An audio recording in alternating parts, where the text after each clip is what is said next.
नमस्कार दोस्तों, स्वागत है आपका हमारे YouTube चैनल में जिसका नाम है आशीष सी त्रिपाठी। रामायण की अनसुनी कहानियाँ भाग 4 में आपका स्वागत है। आज हम बात करेंगे रावण की। रावण दुनिया में इस नाम का दूसरा कोई व्यक्ति नहीं है। राम तो बहुत मिल जाएंगे लेकिन रावण नहीं। रावण तो सिर्फ रावण है।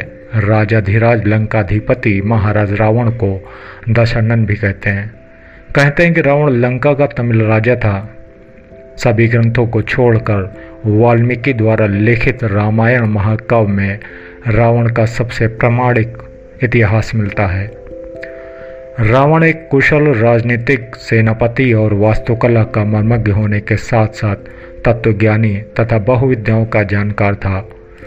उसे मायावी इसलिए कहा जाता था कि वह इंद्रजाल, तंत्र, सम्मोहन और तरह तरह के जादू जानता था। उसके पास एक ऐसा विमान था जो न किसी के पास नहीं था। इन सभी कारणों से सब लोग उससे भयभीत रहते थे। जैन शास्त्रों में रावण को प्रतिनारायण माना गया है। जैन धर्म के 64 लाख पुरुषों में रावण की गिनती की जाती है। जैन पुराणों अनुसार महापंडित रावण आगामी 24 में तीर्थकार की सोच में भगवान महावीर की तरह 24वें तीर्थकर के रूप में मान्य होंगे। इसलिए कुछ प्रसिद्ध प्राचीन जैन तीर्थस्थलों पर उनकी मूर्तियां भी प्रतिष्ठित हैं। कहते हैं रावण के 10 सिर थे। क्या सचमुच ये सही है? कुछ विद्वान मानते हैं कि रावण के 10 सिर नहीं थे, किंतु वह 10 सिर होने का भ्रम पैदा कर देता था। इसी कारण लोग उसे दशानन कहते थे। कुछ विद्वानों के अनुसार रावण 6 दर्शन और 4 वेदों का ज्ञाता था, इसलिए उसे दशकंठी भी कहा जाता था।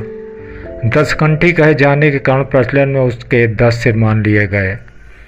जैन शास्त्रों में उल्लेख है रावण के गले में बड़ी गोलाकार 9 मणियाँ होती थीं। उक्त 9 मणियों में उसका सिर दिखाई देता था, जिसके कारण उसके 10 सिर होने का भ्रम होता था। हालांकि ज़्यादातर विद्वान और पुराणों अनुसार तो यही सही है कि रावण एक मायावी व्यक्ति था जो अपनी माया के द्वारा 10 सिर होने का भ्रम पैदा कर सकता था। उसकी मायावी शक्ति और जादू के चर्चे जग प्रसिद्ध थे। रावण के 10 सिर होने की चर्चा रामचरितमानस में आती है। वह कृष्ण पक्ष की अमावस्या को युद्ध के लिए चला था तथा एक एक दिन क्रमशः एक एक सिर करते थे। इस तरह 10वें दिन अर्थात शुक्ल पक्ष के 10वें को रावण का वध हुआ था। इसलिए 10वें के दिन रावण दहन किया जाता है। रामचरितमानस में वर्णन आता है कि जिस सिर को राम अपने बाण से काट देते थे, पुनः उसके स्थान पर दूसरा सिर उभर आता था। विचार करने की बात है कि क्या एक अंग के कट जाने पर वह पुनः नया अंग उत्पन्न हो सकता है। वस्तुतः रावण के ये सिर कृत्रिम थे, असुरी माया से बने हुए। मारीची का चांदी के बिंदुओं से युक्त स्वर्ण मृग बन जाना, रावण का सीता के समक्ष राम का कटा हुआ सिर दिखाना आदि से सिद्ध होता है कि राक्षस मायावी थे। वे अनेक प्रकार के इंद्रजाल जानते थे जो रावण के 10 सिर और 20 हाथों को भी मायावी या कृत्रिम माना जा सकता है। ऐसी मान्यता है कि रावण ने अमृत प्राप्त के उद्देश्य से भगवान ब्रह्मा की घोर तपस्या कर वरदान मांगा, लेकिन ब्रह्मा ने उसके इस वरदान को न मानते हुए कहा कि तुम्हारा जीवन नाभि में स्थित रहेगा। रावण की अजर अमर रहने की इच्छा रह ही गई। यही कारण था कि जब भगवान राम से रावण का युद्ध चल रहा था तो रावण और उसकी सेना राम पर भारी पड़ने लगी। ऐसे में विभीषण ने राम को यह राज बताया कि रावण का जीवन उसकी नाभि में है। नाभि में ही अमृत है। तब राम ने रावण की नाभि में तीर मारा और रावण मारा गया। ब्राह्मण पिता और राक्षस माता का पुत्र था। वाल्मीकि रामायण के अनुसार रावण पुलत्स मुनि का पोता था, अर्थात उनके पुत्र विश्वश्रवा का पुत्र था। विश्वश्रवा की वरवर्णी और कैकसी नाम की 2 पत्नियां थीं। वरवर्णी के कुबेर को जन्म देने पर सौतिया डाह वश कैकसी ने अशुभ समय में गर्भ धारण किया। इस कारण से उसके गर्भ से रावण तथा कुंभकर्ण जैसे क्रूर स्वभाव वाले भयंकर राक्षस उत्पन्न हुए। ऋषि विश्वश्रवा ने ऋषि भरद्वाज के पुत्र से विवाह किया था, जिनसे कुबेर का जन्म हुआ। विश्वश्रवा की दूसरी पत्नी कैकसी से रावण, कुंभकर्ण, विभीषण और शूर्पणखा पैदा हुई थी। लक्ष्मण ने शूर्पणखा की नाक कान काट दी थी। कुबेर को बेदखल कर रावण के लंका में जम जाने के बाद उसने अपनी बहन शोभना का विवाह कालका के पुत्र दानवराज विद्युद्विह के साथ कर दिया। उसने स्वयं दिति के पुत्र मय की कन्या मंदोदरी से विवाह किया तो हेमा नामक अप्सरा के गर्भ से उत्पन्न हुई थी। माना जाता है मंदोदरी राजस्थान के जोधपुर के निकट मंडोर की थी। विरोचन कुमार बलि की पुत्री वज्र ज्वाला से कुंभकर्ण का और गंधर्वराज महात्मा शैलसु की कन्या शर्मा से विभीषण का विवाह हुआ। कुछ समय पश्चात मंदोदरी ने मेघनाथ को जन्म दिया, जो इंद्र को परास्त कर संसार में इंद्रजीत के नाम से भी प्रसिद्ध हुआ। मंदोदरी से रावण को पुत्र मिले इंद्रजीत, मेघनाथ, महोदर, प्रहस्त, विरूपाक्ष, भीकम, वीर। ऐसा माना जाता है कि राम रावण के युद्ध एकमात्र भीषण को छोड़कर उसके पूरे कुल का नाश हो गया था। रावण ने सुंबा और बालद्वीप को जीतकर अपने शासन का विस्तार करते हुए अंगद्वीप, मलयद्वीप, वराहद्वीप, शंखद्वीप, कुशद्वीप, यवद्वीप और अंध्रालय पर विजय प्राप्त की। इसके बाद रावण ने लंका को अपना लक्ष्य बनाया। लंका पर कुबेर का राज्य था। आज के युग में अनुसार रावण का राज्य विस्तार इंडोनेशिया, मलेशिया, वर्मा, दक्षिण भारत के कुछ राज्य और श्रीलंका पर रावण का राज्य था। दरअसल माली, सुमाली और मालवा नामक 3 दैत्यों द्वारा त्रिकुट सुबेल पर्वत पर बसाई लंकापुरी को देवों और यक्षों ने जीतकर कुबेर को लंकापति बना दिया। रावण की माता कैकसी सुमाली की पुत्री थी। अपने नाना के उकसाने पर रावण ने अपनी सौतेली माता इलविल्ला के पुत्र कुबेर से युद्ध की ठानी, परंतु पिता ने लंका रावण को दिलासा दी तथा कुबेर को कैलाश पर्वत के आसपास के त्रिविष्टप तिब्बत क्षेत्र में रहने के लिए कह दिया। इसी तारतम्य में रावण ने कुबेर का पुष्पक विमान भी छीन लिया। रावण संबंधित ये अनसुनी 5 बातें आपको कैसी लगी कमेंट बॉक्स में ज़रूर बताएं। कहानी पसंद आई हो तो इसको लाइक और शेयर भी करें। तब तक के लिए धन्यवाद।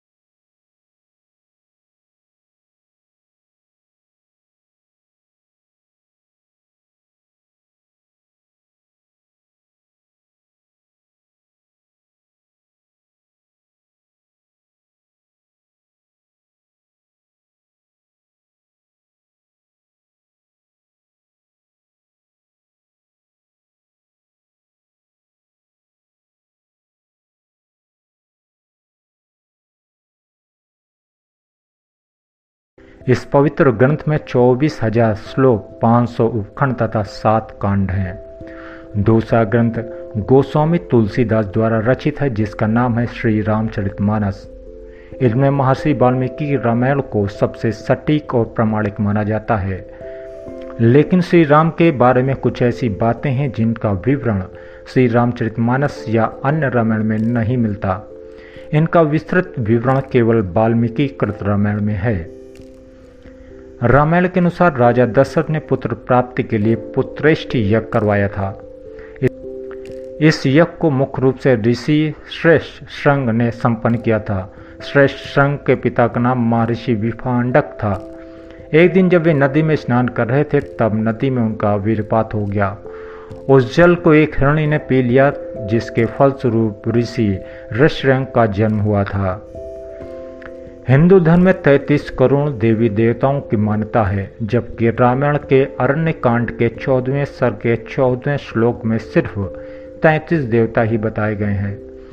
ग्रंथ के अनुसार 12 आदित्य, 8 वसु, 11 रुद्र और 2 अश्विनी कुमार, ये कुल 33 देवता हैं। महर्षि वाल्मीकि द्वारा रचित रामायण में सीता स्वयंवर का वर्णन नहीं है। रामायण के अनुसार भगवान राम व लक्ष्मण ऋषि विश्वामित्र के साथ मिथिला पहुँचे। तब विश्वामित्र ने ही राजा जनक से श्री राम को यह शिव धनुष को दिखाने के लिए कहा। तब भगवान श्री राम ने उस धनुष को उठा लिया और प्रत्यंचा चढ़ाते समय वह टूट गया। राजा जनक ने यह प्रण किया था कि जो भी इस धनुष को उठा लेगा उससे ही वे अपनी पुत्री सीता का विवाह कर देंगे। विश्व विजय के दरमियान जब रावण स्वर्गलोक पहुंचा तो उसे रंभा नामक की अप्सरा दिखाई दी। रावण ने उसे पकड़ लिया। तब रंभा ने कहा कि आप मुझे इस तरह से स्पर्श न करें, मैं आपके बड़े भाई कुबेर के बेटे नल कुबेर के लिए हूँ, इसलिए मैं आपकी पुत्रवधी हूँ। लेकिन रावण नहीं माना और उसने रंभा से दुराचार किया।